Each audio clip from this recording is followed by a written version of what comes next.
The sound you hear is what some experts claim to be a Bigfoot scream. Recorded in the state of Washington by a group of campers in 1971, it is regarded as the highest quality audio of the creature ever captured.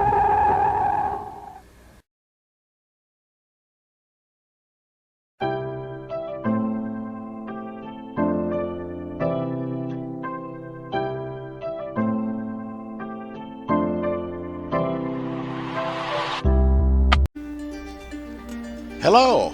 Welcome to Bigfoot Real Encounters. We're glad to have you stop by. We'd also like to take this time to invite you to share your encounter.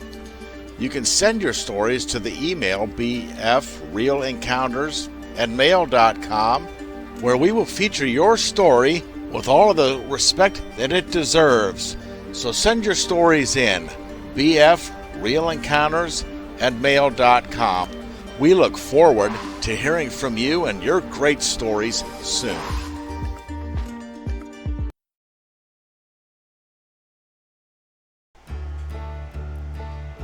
Hello everybody, this is your host Chris. Welcome to Bigfoot Real Encounters.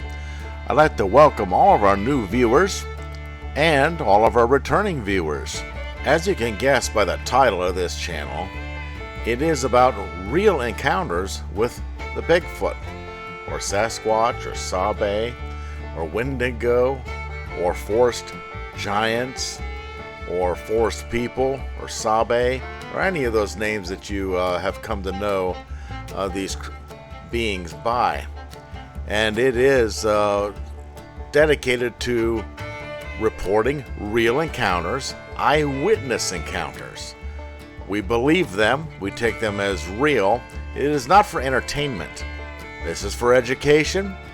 This is for knowledge, so that when we are outdoors, well, or indoors actually, because they are known to slap the house or peek in the windows and basically terrify people wherever we are.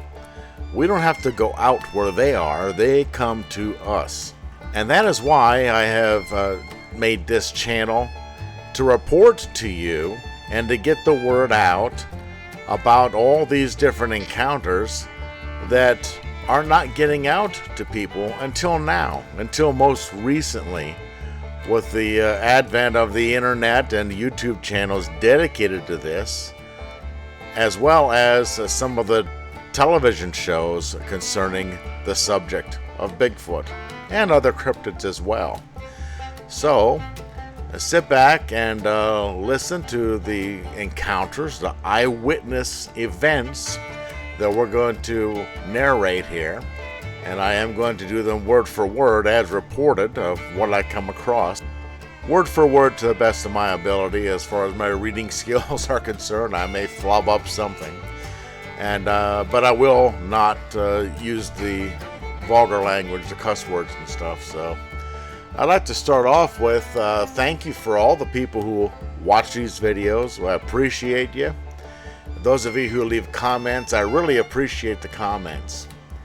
And even the nasty comments. I mean, hey, it's somebody interacting with the channel. That's good news. Now, one of the comments left with one of my recent videos was a First Nations person. And it gave some knowledge as well as some advice that I want to make sure everybody knows, because we know that the First Nations and the Aboriginal people of North America, who were here before the European folks came, had relationship with the Bigfoot clans, the Sabe people, okay? And they know what they're talking about.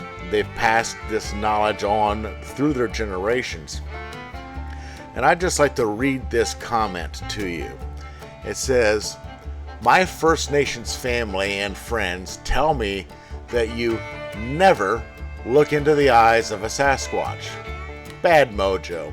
If you run into one of these creatures, don't do it. Save yourself from long-term bad dreams. If you feel doom, fear, back out of there. Just get out." All right, and of course I thanked that person for their knowledge and advice, and we really appreciate that. And I think that it would be a very good thing if we were to take that knowledge and advice and apply it for whenever we are in the forest. And, wherever we go and encounter these beings, because we do know that they come into neighborhoods. If there's a small patch of trees somewhere, they'll take advantage of it and watch us. All right, so you need to know that. We're not trying to make you scared to go and do anything. For the most part, that's all they do is watch, okay? Sometimes they step in and, I guess, are a hero. Give a helping hand. And sometimes they'll make themselves known with a mighty roar. Or they'll shadow people and, make them afraid and make them leave. And who knows why. Some speculate that it is for their own safety, and others think they're just playing or whatever. But they do what they do, and we need to be aware of it. So that's one of the main purposes of this channel, is so that you are aware of it. Okay. Now, after that long introduction there, let me go ahead and begin where we left off, going state by state, and we're going to take a look at the state of Texas. Very, very large state. A lot of Sasquatch activity there. And we have a quite recent one here in October of 2020, Parker County, Texas. And this one reads, on Friday, 23rd of October 2020, my wife and I were seeing if a restaurant in Texas was open so we could have lunch. It was around 1 p.m. The name of the restaurant is called Catfish Cafe, located just west of Weatherford, Texas, on Interstate Highway 20, right next to the Brazos River. There were only one worker at the restaurant, and he told us that the restaurant would not open until 4 p.m. So, my wife and I decided to drive around the countryside in that area and kill some time until 4 p.m. Immediately just west of the restaurant, about 50 yards or so, is a bridge that goes across the Brazos River. We headed across it and stopped in the center of the bridge to look at the river scenery when we spotted a huge dark figure on the river wading in the water around ankle deep. This thing was about a quarter mile north from the bridge. At first, we thought it could be a man that was kicking the water, chasing a possible fish or something. But looking at the object a little closer, we knew that it was not a man because it was dark, tall, and hairy. We believed that it was a Bigfoot looking for his meal. We stared there on the bridge for a good 5 minutes, as no cars were coming. We drove around for a while after that and came back to the restaurant about 3:45 p.m., stopping again on the bridge to see if that thing was still there. It wasn't. So we then got our food to go and went back to our house in Weatherford. You guys are the first people we have told about this incident. All right, there's another different type of encounter. Seeing the Sasquatch in the river splashing around, it looks like it was chasing after some fish. It's very interesting that back in 2020, about a year ago, a little bit less than a year ago. Just another thing that we can add to what we've been talking about, different scenarios where people have seen what they think or know as being a Sasquatch encounter of some sort. And all of these are doing something a little bit different. So we're getting a pretty good profile of the Sasquatch, the type of things that they do and how they do them. And so we're getting a bigger and bigger profile picture of what goes on in the life of a Sasquatch.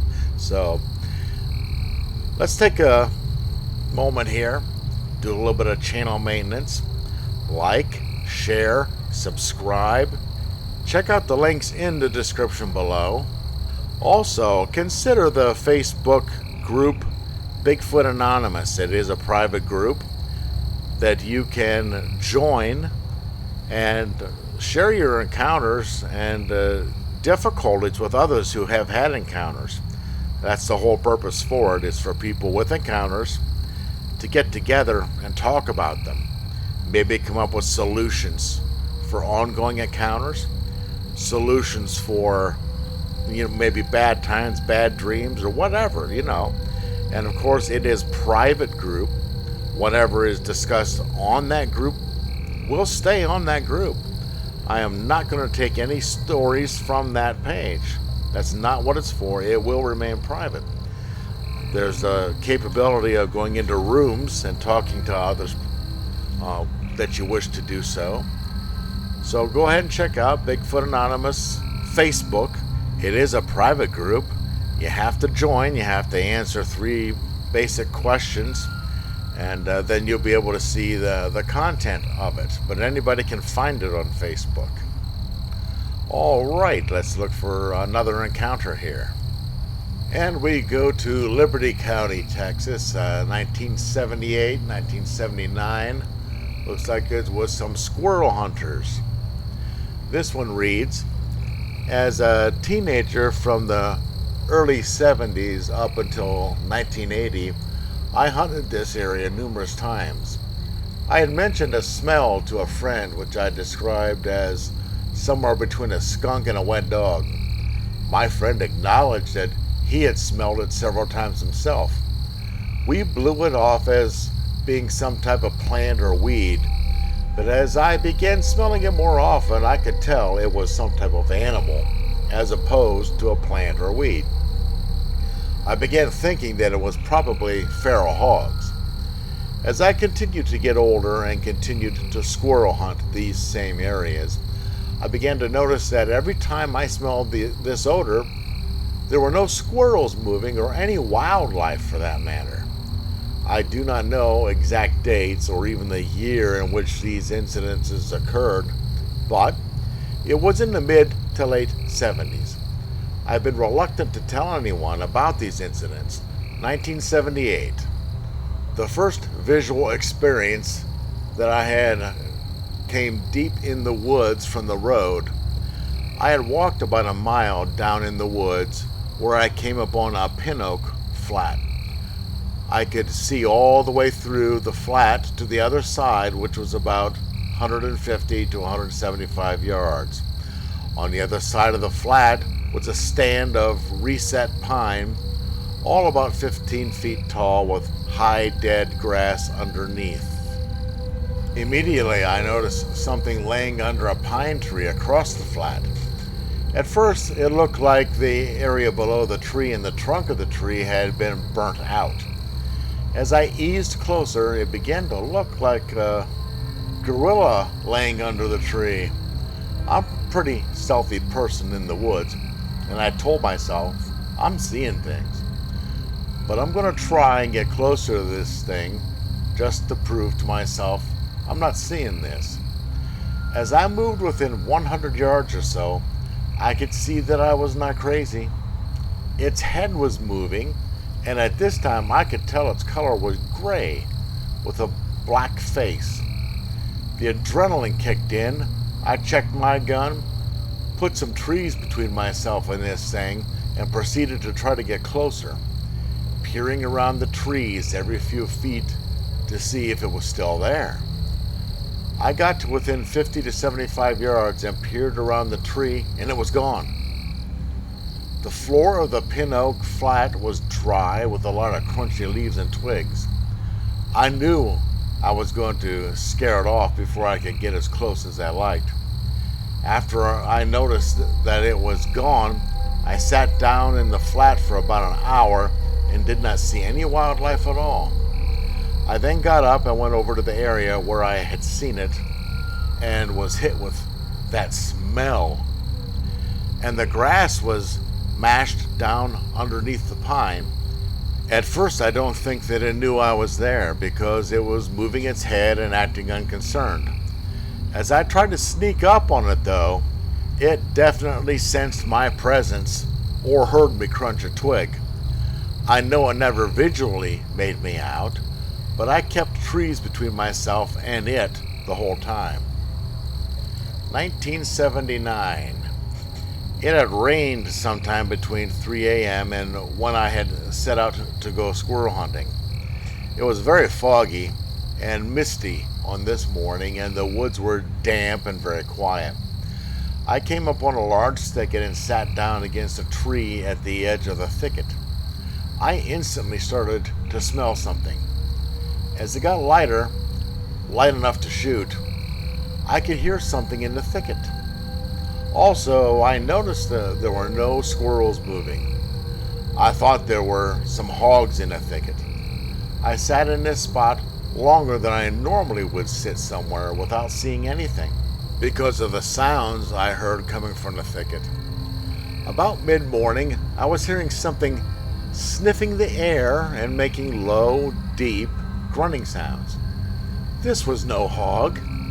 I decided to play a trick that I have used before on game in thickets and throw a 2-foot section of a dead limb over and beyond the sounds, hoping to flush it out to my side. When I did this, it made a deep and louder type of grunt at me. The sniffing of the air also became more pronounced, and no hog breathes like this. I then threw another stick into the thicket and received the same grunts and sniffing, only louder. About 20 minutes later, I heard him moving through the thicket and then heard a huge, 2-legged splash into a body of water on the other side of the thicket, followed by grunts and heavy breathing. There's no doubt in my mind what I had encountered was a Bigfoot in the thicket. Although I never saw him, this was something I had never experienced in the woods before. After the splash and the exit, I made my own hasty exit back to the road. Well, yeah, I would too. I would not have hung around with that. It was just sitting there, just like this person was, watching the thickets, watching it and waiting for the animals to come by, and kind of like it was shadowing you, watching you, maybe waiting for something to come around for him to hunt. Or it could have been waiting for the hunter to shoot so he can get himself an easy piece of a meal that day. They're known to do that. They'll steal a hunter's prey. That's happened a lot. A lot of stories I've heard. Hunter will shoot a deer and go down and the deer's vanished. Now, of course, this encounter here talks about that horrible smell that is rather kind of famous with a Sasquatch encounter. And I don't think I'd want to have that encounter with a smell like that. My, oh my, oh my. Well, as I've said before, I'm reading these encounters off of the BFRO website. People send these encounters in, and there's great database on that website of folks sending in their encounters. So I read those, and we can get out of it what we can. And as I've said before, if you're listening to me read these encounters, and this is your encounter that you placed on the website, I would really like to hear from you. Maybe there's more details you'd like to add. Maybe you've had additional experiences. We would love to hear anything that you would like to add to it. Get a hold of me, bfrealencounters@mail.com. And of course, BF stands for Bigfoot, Bigfoot Real Encounters. You'll see that email address several times throughout the video, as well as at the very end, and in the links in the description below. All right, moving right along, let's see if we can look at another encounter here. And we find one from 1993 in Cass County, Texas. This one reads, "It was about 1 to 2 a.m. in the morning. I woke up to go to the bathroom. When I woke up, I happened to look towards the window and I saw this huge figure standing on our front deck. There was a security light outside, so it made it more visible to see. I knew that it was not a person. My father is 6'3", and this creature was much taller and more broad-shouldered. I did not see his actual body, just the outline, mostly through the window. It was just huge, and I was too scared to walk to the window and look out. I just laid it down on the pallet I had made earlier that night while I was watching movies. I had noticed strange events occurring around our property, such as our ducks had ended up dead. Heads had been completely torn off, and on the way to the pond in the pasture was a dead cow with most of its insides torn out. Now, we did smell rotten odors, but we brushed it off as being water moccasins because they do have a terrible odor when nearby, and at that time did not think anything of it. We also raised horses, but nothing had really disturbed them. I was about 7 when this happened, so I was terribly frightened. And a few days after the event, I was out back and I looked into the field and saw something large walking on 2 hind legs. I would guess about 100 meters away. I know it was way too large to be anything human. Ever since then, I have been scared to go out into the country at night anymore. That night I did not hear anything, but Mom had told me she heard screams at night sometimes, thought it was a panther cry, but I came to this website and let her hear some of the sound clips. She said it was identical. Now that's actually kind of scary, standing on your deck outside, even with a light outside. Now, most of the time they stay out of the lights, and that's kind of a bold thing for one of these creatures to do. So, I would be very wary in that area. And if you're listening and you're scared to go out at night, listen to that instinct of being scared to go out at night, because it may still be around.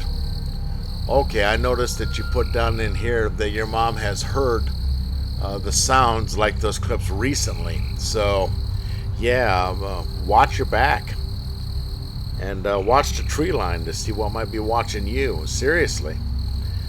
Folks, when you're outside doing your thing with your picnic, your grilling, your barbecuing, or going to parks, or going canoeing, fishing, hunting, anything you do outdoors, even around your own home, if there's a little bit of property, if there's some stands of trees, and they will find their way to watch you. And just be cautious, because they, being a people, there's good ones, there's bad ones. There's nice ones, there's not so nice ones, okay? Just be aware of that, all right? Now, we don't hear of monsters coming out and tearing people up all the time. We just don't hear that because it's not happening. But the potential's there, so be aware.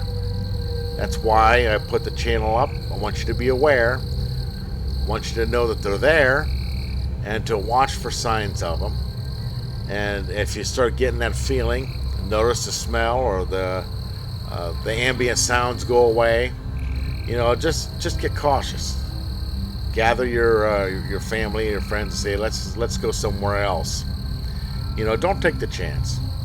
All right, like, share, subscribe, hit the bell notification icon so that you are notified whenever I post up another video.